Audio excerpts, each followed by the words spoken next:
Bueno, hola de nuevo. Ya estamos en el cierre de esta mañana tan productiva y placeres que a uno le da la vida, ¿no? Poder tener estos minutos de diálogo para cerrar este foro con el admiradísimo José María Aznar. Él no se va a acordar de esto, pero yo lo conocí la noche anterior a que él ganara las elecciones, porque él fue al teatro con Vargas Llosa esa noche, y Vargas Llosa me dijo: espérame ahí que te presento al presidente Aznar. Bueno, fue muy fugaz, pero luego, mientras él era presidente, en esos ratitos libres que tenía entre las reuniones con Bush y con Tony Blair, fusionó todas las fundaciones del Partido Popular, que eran 6 o 7, y creó la Gran FAES, así le llamábamos todos nosotros, que hace aún, pero hizo especialmente durante una época un trabajo extraordinario. Ahí se han formado incluso presidentes, ministros, gente como Marcos Peña, Felipe Calderón, muchísima gente de toda América Latina se formó ahí, y creo que aún FAES tiene una red importantísima. Remarco esto porque anoche en nuestra cena el presidente Aznar terminó diciendo que él, si le preguntan qué quiere ser, él quiere, o cómo quiere ser recordado, es como un luchador por la libertad. Y lo es, y lo ha sido no solo esos 8 años que presidió extraordinariamente España, sino desde antes, y lo sigue haciendo. Así que bueno, gracias José María por eso, gracias por tu compromiso con nuestra fundación, incondicional absolutamente, y también con Argentina. A mí me parece, ayer compartiste con nosotros una reflexión en el almuerzo ese chiquito que tuvimos recién llegado, vos, sobre cómo veías al mundo, y vos hiciste una descripción bastante crítica, bastante preocupada, más que crítica, ¿no? Me gustaría empezar compartiendo un poquito eso, ¿qué te parece? En primer lugar, muy buenos días a todos, muy buenas tardes a todos. Encantado de estar en esta casa. Una vez más, es una casa a la que he venido muchas veces y aquí se han celebrado, como Gerardo recordaba, muchos campus FAES en Argentina, y muchísimas gracias por recibirme y muchas gracias a todos por estar aquí. Y con gran satisfacción vuelvo también a esta casa, ¿no? Lo que decía del día que nos conocimos, Gerardo, es exacto. Es real, a mí no se me ha olvidado, la obra que fuimos a ver en el Teatro Español de Madrid era La gata sobre un tejado de zinc. Esa era la obra. Y cuando bajé del coche había bastante gente. La mitad chiflando, la otra mitad aplaudiendo. Y entonces yo dije, la elección de mañana va a estar dividida, ¿no? Vamos a ganar, pero está dividida, y así fue. Ganamos con división. Pero contestando, entrando en tu cuestión, ¿no? Y sin querer hacerme... Yo creo que las dos características del mundo de hoy, esenciales, cuando uno quiere analizar qué es lo que pasa,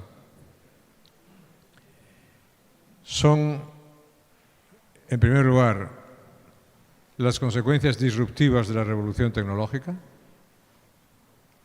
que han fragmentado el mundo, que han acabado con la globalización política, con la globalización económica, y que han constituido la mayor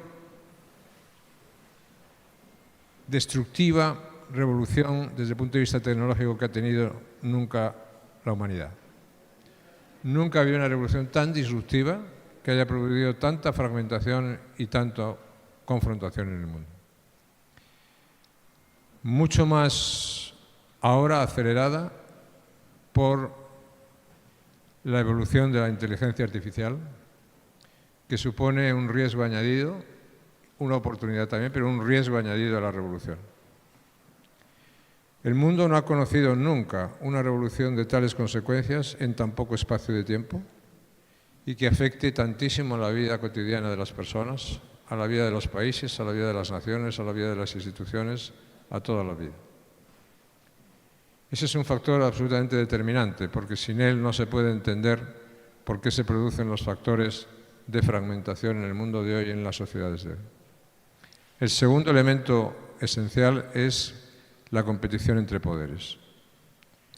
El orden basado después de la Primera Guerra Mundial, después de la Segunda Guerra Mundial y sobre todo después de la Guerra Fría es un orden terminado. Y el mundo hoy tiene dos características, nos gusten más o nos gusten menos. Es un mundo que vive sin reglas y es un mundo que vive en desorden. Y esas dos características hay que tenerlas en cuenta, porque esas dos características, unidas a la fragmentación del mundo, hace que vivamos el momento más delicado, más peligroso desde el punto de vista de la seguridad, desde el punto de vista de la estabilidad, desde el punto de vista de las libertades y de nuestras democracias que hemos vivido probablemente desde el fin de la Segunda Guerra Mundial. Esas son las dos características que tenemos, en mi opinión, que tenemos que tener en cuenta, ¿no? Eso en la competición entre poderes es Rusia, es China, es Corea del Norte, es Irán, son todos los poderes que quieren revisar la preemanencia y la prevalencia de los Estados Unidos y sus aliados en el mundo. Y eso está produciendo unos elementos de inestabilidad y de inseguridad muy grandes y muy profundos debido a diversas cuestiones. El no existir reglas hace que esos poderes sean cada vez más agresivos y la falta de disuasión por parte del poder incumbente que en los Estados Unidos hace que esos países sean cada vez más audaces en sus posiciones. La segunda cuestión es lo siguiente. La evolución de la revolución tecnológica y la evolución de la inteligencia artificial es de tal envergadura que es la primera revolución en la cual el ser humano puede perder su control. Y por lo tanto, estamos ante una situación enormemente complicada, porque el ser humano, nuestra inteligencia siempre había controlado todas las revoluciones, el arado, la rueda, el vapor, la electricidad, lo que se quiera. Esta tiene como elemento característico es que es la primera vez que el ser humano crea máquinas capaces de sustituir al ser humano. Por eso yo ayer decía, y no era neutral al decirlo, yo prefiero las ideas a los algoritmos, porque en este momento en la vida de las personas están decidiendo mucho más los algoritmos que las ideas. Y el tema está en que si la evolución de los algoritmos hace que su determinación sea decisiva. Y contaré una pequeña historia final. Hace unas semanas se reunieron en Palo Alto, California, los principales creadores de la inteligencia artificial en el mundo. El objeto de la reunión es cómo se puede controlar por parte del ser humano el desarrollo de la inteligencia artificial. Y la conclusión a la que llegaron es que solo desarrollando una inteligencia artificial dedicada exclusivamente al control de la inteligencia artificial, el ser humano podría superar la prueba. Cuando hablamos de todas estas cosas, hablamos de que, por ejemplo, en el ámbito de la seguridad, antes teníamos 3 espacios básicos, ¿no? Que era la tierra, el mar y el aire. Hoy tienes otros espacios. Hoy tienes el ciberespacio, tienes el espacio exterior, tienes la desinformación y tienes todos los capítulos relativos a la inteligencia artificial. El problema del mundo de hoy, del mundo de la confrontación, del mundo de hoy, es que siempre en nuestros últimos 50 años, desde la existencia de las bombas nucleares, los grandes poderes habían evitado confrontar entre ellos para evitar justamente una guerra nuclear. Hoy eso también sigue ocurriendo, pero no se sabe hasta qué punto es determinante. ¿Por qué? Porque el poder del armamento convencional es de tal envergadura que, unido a la capacidad de la inteligencia artificial, eso nos plantea en una posición absolutamente desconocida actual en la historia del mundo. ¿Por qué digo esto? Sí, yo hay algunas personas que sé que dicen a la gente no le gusta escuchar algunas de estas cosas, y es verdad, yo lo sé. Pero los que pensamos en la libertad, los que pensamos en las ideas, lo que tenemos que decir, para intentar arreglar las cosas, para intentar que no pasen algunas cosas, hay que entender lo que pasa. Entonces, la obligación de las personas que se dedican a la reflexión, la obligación de los intelectuales, la reflexión de los académicos, tiene que ser ayudar a la gente a que pueda entender las cosas. Y yo tengo que decir, yo dedico tiempo a intentar entender lo que pasa, porque si no lo entiendo es imposible ofrecer algo positivo para resolver, ¿no? Pero esas son las dos características del mundo de hoy. Y a partir de ahí, pues, buena mano y mucha suerte, ¿no?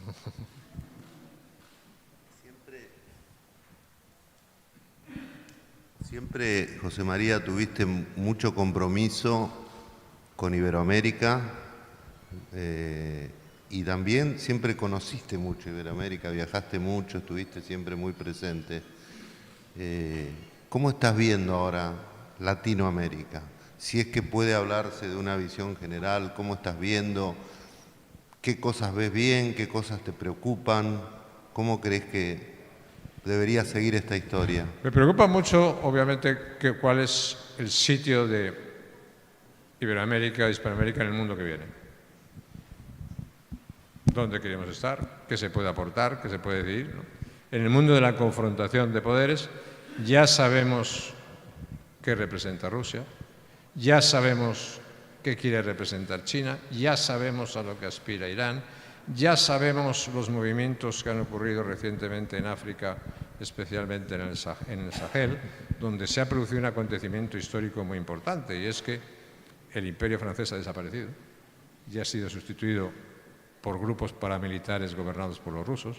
Bueno, entonces, en ese mundo de la globalización partida, en ese mundo de la confrontación, en este mundo de la tecnología, ¿yo qué hago? ¿Qué hace cada país? ¿Y qué hace una región como Iberoamérica? Entonces, lo diré con toda claridad porque es lo que me preocupa. Yo creo que es lo que hay que evitar y, por tanto, tratando de entender las cosas para evitarlo. El mayor riesgo que tiene Iberoamérica en el mundo que está viniendo es la irrelevancia. Y, por lo tanto, yo invito a todos los que pueden pensar en esto que con los activos iberoamericanos, con las posibilidades americanas, con todo lo que Iberoamérica pueda aportar, evitemos que Iberoamérica caiga en la irrelevancia. Porque la irrelevancia estratégica, en un contexto como el que yo he definido y dibujado, es especialmente peligrosa. Porque esa irrelevancia estratégica se puede convertir en terreno también de competencia entre grandes potencias. Y eso es muy peligroso. Eso es muy peligroso. Eso es muy peligroso porque si eso fuese así, condenaría a todo un continente, a toda una región, digamos, al ostracismo durante mucho tiempo, ¿no? Por ejemplo, pongamos el caso. Una reflexión muy importante desde el punto de vista político y desde el punto de vista económico que se debería hacer es, económicamente, por ejemplo, en toda la revolución digital, ¿cuáles son los activos latinoamericanos? En el terreno, por ejemplo, de minerales, en el terreno de tierras raras. Tiene que haber una estrategia por eso. Tiene que haber una estrategia para eso. Porque si no la hay, la estrategia se la van a dar otros. Y tiene que haber una estrategia lo suficientemente inteligente para que permita a los países ganar y a la región ganar en su presencia y ganar también en su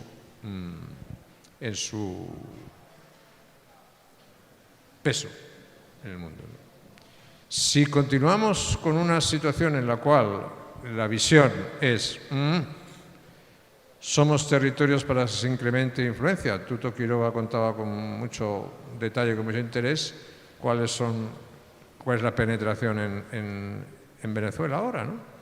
O cuál es la penetración en Cuba, o cuál puede ser la penetración en Nicaragua, o cuál es la penetración de otras cosas, ¿no? Podemos hablar del mundo de la criminalidad, podemos hablar del mundo de la inseguridad, podemos hablar de tantas y tantas cosas, ¿no? Pero a mí me parece que esa es la reflexión fundamental y que ese es el riesgo fundamental de Iberoamérica. No es solamente Iberoamérica. Lo que pasa es que Iberoamérica parte de donde está. Si tú me dices, ¿cuál es el riesgo de Europa? El riesgo de Europa es el declive, que ya está en declive. Entonces, yo no estoy seguro que vayamos a ver en el corto plazo un mundo posamericano, pero sí creo que vamos a vivir un mundo poseuropeo en el sentido de una menor influencia de Europa si Europa no reacciona. Bueno, pues eso aplíquese cada uno a lo que tiene, porque Europa evidentemente todavía cuenta con unos activos que le permiten tener alguna presencia. Siempre desde FAES, luego creaste un instituto que casi el nombre lo define, se llama Instituto Atlántico. Siempre tuviste una gran vocación atlantista. Siempre pensaste que Europa tenía que estar conectada desde luego con Estados Unidos, con todo lo que es Norteamérica, pero también con América Latina. Y que eso era Occidente, que eso era el espíritu occidental. ¿Qué queda hoy de Occidente? Queda el concepto, queda la historia, mientras que la historia no se reescriba, pero también lo cité ayer por la noche, ¿no? Yo creo en el mundo occidental porque nunca ha habido una civilización que descanse sobre unos valores que han producido los efectos que ha producido la civilización occidental en el mundo. Los valores de la libertad, los valores morales, la democracia, el Estado de Derecho, la tolerancia, el pluralismo, la igualdad, todo lo que se quiera. Todo eso es producto de esa sociedad. Y por lo tanto el defender eso a mí me parece absolutamente fundamental. Ahora, eso se tiene que defender en un contexto que es un contexto nuevo. Y mi opinión es la siguiente. La relación atlántica de Estados Unidos con Europa es vital para los europeos, pero también ahora es muy importante para los norteamericanos, aunque algunos lo nieguen, ¿no? Pero la relación no debe quedarse solamente ahí. Y lo que yo he defendido durante muchas veces es que esa relación atlántica, esa política atlántica no tenía que ser solo relativa al Atlántico Norte, sino también al Atlántico Sur. Y es ahí donde yo vuelvo a decir lo que es la reflexión. ¿Dónde están las mayores reservas de petróleo, de gas, de agua potable, de minerales y de alimentos del mundo? En el Atlántico Sur. Entonces la pregunta es, nosotros los que tenemos que ver con el Atlántico Sur, con las mayores reservas de petróleo, de gas, de agua, de minerales y de alimentos, ¿no somos capaces de organizar las cosas o de influir en las cosas de tal manera que nuestra presencia, nuestra influencia en el mundo mejore? Pues esa es una reflexión que deberíamos hacer. Porque las cosas evidentemente no pasan por casualidad. Entonces, tener ese concepto de que los valores del Atlántico, que formó la civilización en el Atlántico Norte, no son exclusivos de los Estados Unidos, de Canadá, de Europa, etcétera, etcétera, sino también son del sur. Pero que además hay que practicar unas políticas coherentes con esas políticas que se practican en el Atlántico Norte, a mí me parece, bueno, es algo a lo que he dedicado una parte de mi vida. Y como mi vida espero que sea muy larga, se dedique dando la que me quede, ¿no? Que espero que sea mucha. Mencionaste como uno de los factores de Occidente su historia, pero bueno, quiero introducirte en un tema que es muy relevante en las políticas domésticas o internacionales hoy de los países, que se expresa un poco en algo que tiene que ver con la historia, que es esta llamada cultura de la cancelación. Pero antes que eso, a mí me parece que los sectores de izquierda totalitarios, cuando cae el muro de Berlín, adoptan una estrategia muy inteligente, que es tomar 7, 8, 10 causas identitarias, el medio ambiente, el feminismo, el movimiento LGTB, el animalismo y otras tantas, que a partir de algunas buenas causas, justas, legítimas, terminan armando una estructura que en el fondo siempre hay un ataque a la democracia capitalista, porque uno ve lo que es la mayoría de los ambientalistas o el feminismo radical. Bueno, siempre termina habiendo, insisto, bajo buenas causas, termina habiendo un ataque a la democracia capitalista. Y estamos viendo, vinculo esto con la cancelación, porque de ahí deviene el movimiento de la cancelación. Vargas Llosa y nuestra fundación está muy empeñada en dar una pelea, esta cosa que lo cancelan a Darwin o a cualquiera que se les ocurre porque alguna vez, o que sacan las estatuas de Jefferson porque tenía esclavos hace 250 años, uno de los hombres cuyas mentes más ha ayudado a que no haya esclavos en el mundo. Bueno, digo, ahí hay un tema en donde a mí me parece que esa izquierda totalitaria se ha movido con bastante inteligencia y ha como cambiado la agenda, ¿no? Bueno, yo creo que después de la caída del muro, después de la Guerra Fría, el mundo occidental dedicó a beneficiarse de lo que se llamaba los beneficios de la paz, los dividendos de la paz, y bajó la guardia. Sencillamente bajó la guardia. Y sobre los cascotes del muro de Berlín se escogieron alguna causa por parte de los perdedores, pero sobre todo se escogieron muchos pretextos, porque una cosa son las causas, que pueden ser más justas o menos justas, y otra cosa son convertir las causas en pretextos. Y lo que hay ahora es muy poca causa y mucho pretexto. Pongo por caso, reescribir la historia es una de las cosas peores que está sucediendo en nuestras sociedades. Porque reescribes el no respeto a los hechos, el no respeto a la veracidad de lo acontecido, hace que la historia al final no exista, que sea totalmente manipulable. Y eso unido a la realidad virtual hace falta, es muy difícil distinguir lo cierto de lo incierto, la verdad de lo que no es verdad. Si todo el mundo en la historia era un criminal, porque se comportaba, eso es la cultura de la cancelación, la cultura woke, que es absolutamente inaceptable. Y que estamos viendo hoy en muchos países, por ejemplo en los Estados Unidos, lo que ocurre y la situación en las universidades norteamericanas.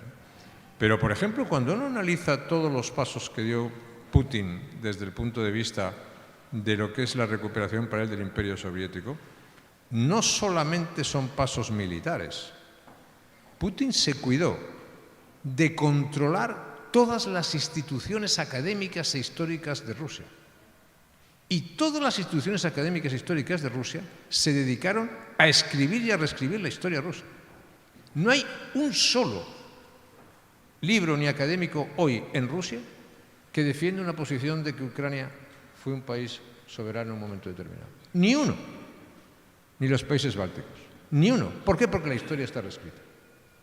Y eso es lo que se está haciendo en muchos de esos casos. Es lo que yo ayer me refería diciendo, yo creo en las ideas, no en los algoritmos, y creo también no creo en la tiranía de lo políticamente incorrecto, sino en la meritocracia, ¿no? Y esas cosas, pues está muy bien defender algunas ideas, pero el problema es que el mundo liberal bajó la guardia totalmente en esos temas. Y ahora tiene enfrente un conjunto de radicales que son una tiranía, que no están sujetos a ningún control, sino a su capricho, y que reescriben los hechos y definen los acontecimientos según su estricta conveniencia, y que son enormemente destructivos para la sociedad, porque al final una sociedad es un sistema de vigencias, es un sistema de comportamiento y de valores morales. Si lo que dices es que nada de eso vale, pues dígame usted entonces qué es lo que vale. Y la respuesta es nada. Y eso es, evidentemente, la falta de reglas y es el caos. Por cierto, Orwell decía: quien controla el presente controla el pasado, quien controla el pasado controla el futuro. Aquí en Argentina hubo un intento muy acentuado de reescribir la historia, por lo menos en algunas partes, y en España lo mismo, desde Zapatero también. La Ley de Memoria Democrática en España es el intento de reescribir la historia de España. Y entonces, lo que históricamente pasó, pues se ha decidido que no pasó y que tenía que haber pasado otra cosa. Pero como esa cosa no pasó, pues entonces hay que sustituirla. Y entonces, en eso estamos. Es absolutamente lamentable, absolutamente grotesco, ¿no? No se busca porque al final es el intento de imponer radicalismo, el intento de exclusión, y eso es el peor elemento que culturalmente cuenta la izquierda de hoy, que es sectaria, que es mediocre, que es excluyente y que realmente no representa tampoco los elementos fundamentales de las mayorías sociales. Tengo una última pregunta para hacerte, para no abusarnos de tu tiempo ni de todos nuestros amigos que hoy nos acompañan. Dijiste un par de veces, seguro ayer en el almuerzo, hablando de un tema del que vos conocés mucho y además también estás muy comprometido, que es el conflicto en Medio Oriente. Vos dijiste que depende de cómo se resolviera el tema de Hamás, el tema de Irán, de cómo se resolviera todo este lío que hay ahora, para llamarlo de alguna manera, bueno, que esto iba a ser tremendamente relevante, porque si esto no se resolvía bien, dijiste, algo que a todos nos dejó un poco choqueados, el próximo conflicto iba a ser en las costas europeas. Claro, porque si no se resuelve bien el actual conflicto, eso significa que Israel es eliminado del mapa, y eso significa que los Estados Unidos pierden su posición en Oriente Medio. Si Estados Unidos pierde su posición en Oriente Medio y Israel es eliminado del mapa, ¿cuál es el siguiente muro de contención ante el chiismo revolucionario, ante el islamismo revolucionario, ante todos aquellos que quieren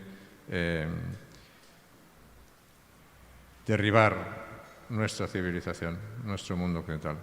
Son las costas del sur de Europa.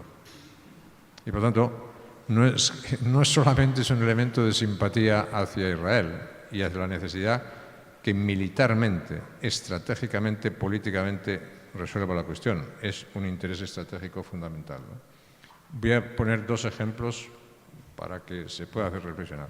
Imaginen lo que ha pasado en Oriente Medio estas semanas con un Irán nuclear. Imagínenlo. Con un Irán nuclear. O imaginen, si Israel fracasa en la operación, ¿quién es el triunfador de la operación? Solo hay uno. Y es Hamás, y es Hezbollah, y es Irán. No hay más triunfador que ese. Y ellos serán los que marquen la política. Y eso es una derrota, será una derrota para los Estados Unidos. Pero eso pone a Europa, a las costas del sur de Europa, en la primera avanzada de lo que significan las consecuencias de este mundo. Bueno, vamos llegando al final. Muchas gracias, Clara, por ser nuestra anfitriona. Muchas gracias. Esperen, guarden el aplauso principal. Muchas gracias, Carlos Díaz Rosillo, por permitirnos colaborar en este evento. El evento sigue a la tarde acá mismo y mañana en UCEMA. Gracias a todos los que nos han acompañado, a los invitados del extranjero, a todos ustedes. Y ahora sí les voy a pedir un fuerte aplauso para el presidente José María. Muchísimas gracias a todos. Muchas gracias.